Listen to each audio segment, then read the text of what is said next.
déplacement à Bastia, est-ce que c'est toujours un rendez-vous un peu spécial dans une saison d'aller à Furiani? Pour vous aborder un petit peu ça. Ouais, on va dire que c'est un rendez-vous particulier.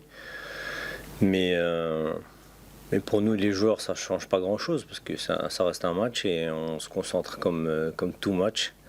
Et on va là-bas pour faire un résultat. Et le terrain de foot, que ce soit à Bastia ou ailleurs, c'est les mêmes choses qu'il faut répéter. Donc il y a le contexte qui est particulier, mais nous, ça ne doit pas nous perturber plus que ça. Une équipe qui reste sur 4 défaites consécutives, ça se gère comment ça? On regarde un peu le parcours des autres Ouais, c'est vrai que là, ils sont un petit peu en difficulté, mais et voilà, eux, ils vont avoir aussi à cœur de faire un bon match contre nous, de se réveiller devant leurs supporters. Donc c'est sûr qu'il ne faut pas prendre le match à la légère, il va être tout aussi compliqué. Et tous les matchs en Ligue 2 ne sont pas faciles, donc il n'y en a pas un qui est plus facile que les autres. C'est vrai qu'ils ont perdu pas mal de monde à l'intersaison, mais tu t'attendais à les voir un petit peu en difficulté comme ça, Bastia, sur ce début de saison? Non, franchement, je fais pas trop attention aux autres équipes, mais ouais, c'est vrai qu'ils ont perdu pas mal de bons joueurs, donc ça peut expliquer aussi leurs résultats ces derniers temps, mais il faut faire attention à eux. Ça reste une bonne équipe quand même, malgré leur départ. Si les favoris, c'est exagéré? Ouais, bien sûr. C'est exagéré parce que voilà, ça reste un match. Ça reste un match pas facile à faire et on va aller là-bas pour mettre les mêmes ingrédients et c'est un adversaire qui est redoutable. Même s'ils ont perdu de très bonnes individualités la saison passée, mais ils en ont encore pas mal, donc ça sera pas évident.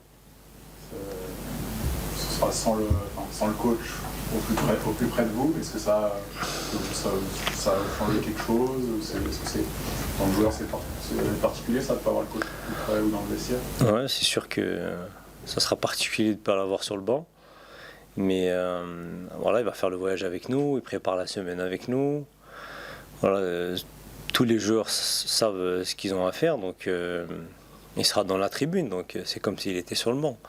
Après, il y a Mathieu qui va prendre le relais, donc sur ce point-là, il n'y a pas de souci à se faire.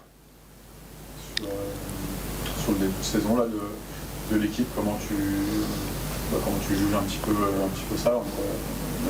9 journées, ouais. Un premier quart de passé, quel regard tu as un petit peu sur ce que vous faites? Bon, je trouve qu'on fait plutôt un bon début de saison, malgré un peu de frustration, parce que on a fait 5 matchs nuls, 2 victoires et 2 défaites. Mais sur les matchs nuls qu'on a fait, il y a quelques matchs où on aurait dû l'emporter. Et ça s'est joué sur des détails, et c'est sur quoi on travaille tous les jours et sur quoi on essaye de s'améliorer pour rectifier ça, pour les transformer en victoire. Et c'est ça qui est rageant aujourd'hui, à 9 journées, d'avoir perdu ces quelques points qui nous auraient fait du bien. Mais je suis confiant pour la suite. Franchement, on a un bon groupe, on a un bon état d'esprit, on travaille bien. Dès qu'on fait des erreurs, le coach nous le montre tout de suite et on travaille dessus pour les améliorer. Et ensuite, après, c'est sûr que nous, quand on est joueur, on veut que on rectifie tout de suite et que ça se fasse. Mais des fois, il faut du temps et il faut du travail et il faut répéter les choses et ça passe par là pour progresser. Et c'est sur quoi on travaille beaucoup ces derniers temps et c'est bien, c'est une bonne chose. Est-ce que cette stat là sur les 12 buts encaissés, 10 en seconde période, ça vous trotte dans la tête quand même un peu ça vous y pensez vous revenez à la pause? Ouais, non, franchement, j'étais pas au courant de cette stat, mais non, c'est pas ça, non, ça, c'est pas dans nos têtes. C'est vrai que on a pris sur 2 matchs, on avait pris 8 buts. Contre Guingamp et contre Bastia, on a pris 8 buts, mais quand tu regardes tous les autres matchs, on a été plutôt solide, on a été cohérent défensivement, tactiquement, et voilà, c'est vrai que sur 2 matchs, on a pris ces 8 buts qu'on fait mal à ce goal à virage, mais si sur ces 2 matchs-là on est aussi solide que les autres, je pense on aurait fait partie d'une des meilleures défenses du championnat. Et voilà, et j'ai confiance en notre défense, mais c'est pas que notre défense, c'est tout le collectif, c'est notre attaquant, c'est notre premier défenseur, donc c'est tout le monde qui doit travailler et être rigoureux. Est-ce que tu as le sentiment justement c'est vrai que ça fait quelques journées là, que vous êtes plutôt sur le tableau, est-ce que tu as le sentiment que évidemment l'objectif sera le maintien en priorité, mais est-ce que tu as le sentiment que vous pouvez peut-être aller chercher un petit peu mieux, de moins se faire peur jusqu'au dernier moment comme l'année dernière, que ce soit peut-être moins compliqué? Est-ce que tu as ce sentiment-là ou c'est un peu prématuré de penser ça si tôt dans la saison? Déjà, moi je pense que quand tu joues au foot, déjà tous les matchs tu les joues pour les gagner. Ensuite, on a une équipe de qualité cette année. On a de très bonnes individualités. Même je trouve qu'on est plutôt fourni sur le flanc de l'attaque, on va dire. On a pas mal de joueurs, pas mal de possibilités. Et c'est vrai que même défensivement, je trouve que Gabi, Kevin, ils ont trouvé une complémentarité, même une entente qu'ils avaient peut-être pas forcément encore l'année dernière. Et c'est important. Et tout ça, ça va nous donner confiance et ça va nous permettre d'avancer et de prendre des points rapidement. Et voilà, je pense qu'on est un peu plus prêt à ce niveau cette année qu'on était l'année dernière. L'année dernière, on l'a découvert. Il y a pas mal de joueurs qui avaient découvert le niveau, alors que cette année, on est beaucoup plus prêt déjà mentalement. Et l'année dernière, ça avait pris peut-être du temps au démarrage, alors que cette année, dès le début, on était prêt. Et voilà, il faut prendre le plus de points possible rapidement.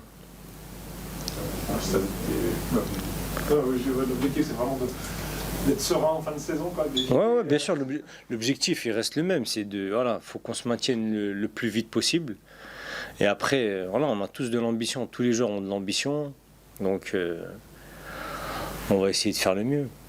On va essayer d'aller le plus haut possible. Et voilà, faut pas lâcher. C'était à Teddy Brassard. Comment tu vis ce rôle? Est-ce que ça t'a changé le quotidien? Non. Moi, personnellement, ça me change rien à mon quotidien ou à ma tâche que j'avais avant au club.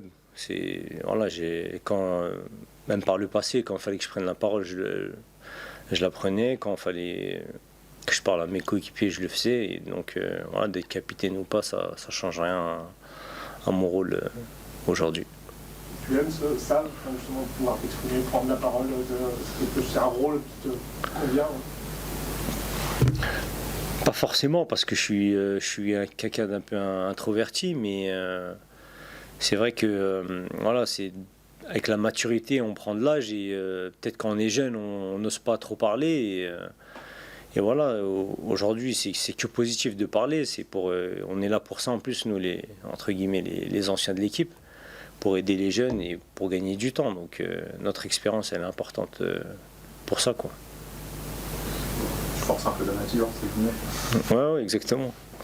C'est sûr que faut forcer sa nature à parler un peu plus et c'est que positif. Là, cette semaine, on a eu un petit speech de Jonathan Kodja devant tout le groupe et c'est une bonne chose. C'est une bonne chose qu'un joueur qui a son vécu, qui a son expérience, qui prenne la parole, qui donne des conseils à tout le monde. Franchement, c'est une super chose et quand il l'a fait, moi, ça m'a fait plus que plaisir parce que on a besoin de ça, on a besoin de joueurs qui s'affirment dans l'équipe et qui prennent le leadership de ce groupe. Tu disais avec l'âge qui avance. Ouais, c'est ça. Comment tu te sens, toi, avec les petits jeunes qui arrivent, que ce soit mentalement, physiquement, comment tu te positionnes là-dessus? Ouais, je pense que l'âge, c'est un peu dans la tête, mais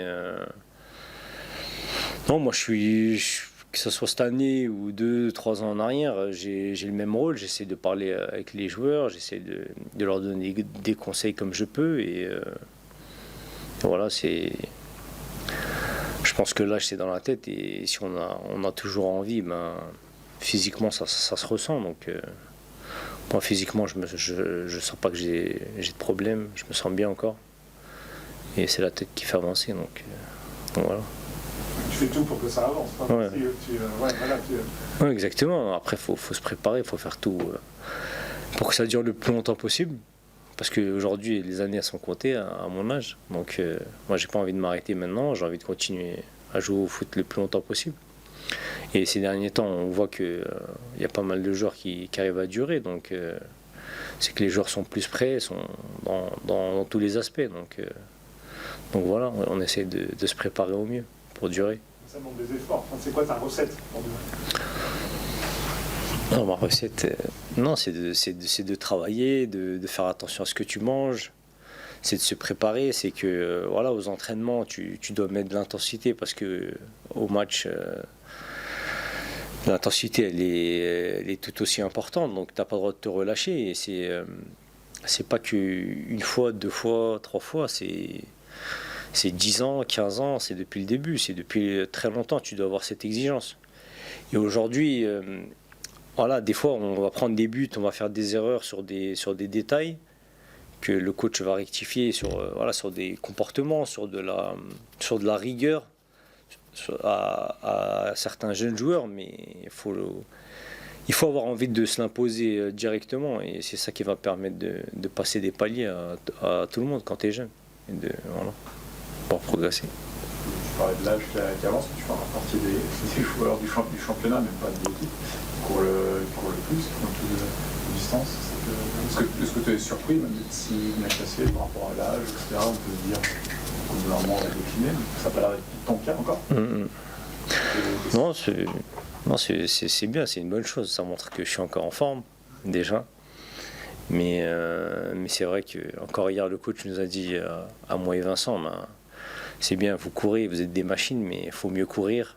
C'est important de mieux le faire, surtout quand on a le ballon, qui va nous permettre d'être meilleurs. Parce qu'aujourd'hui, on sait qu'on peut le faire, mais c'est comment encore progresser, parce que je pense qu'on peut encore progresser à tout âge. Donc on n'a pas encore fini, on n'a pas accroché les crampons.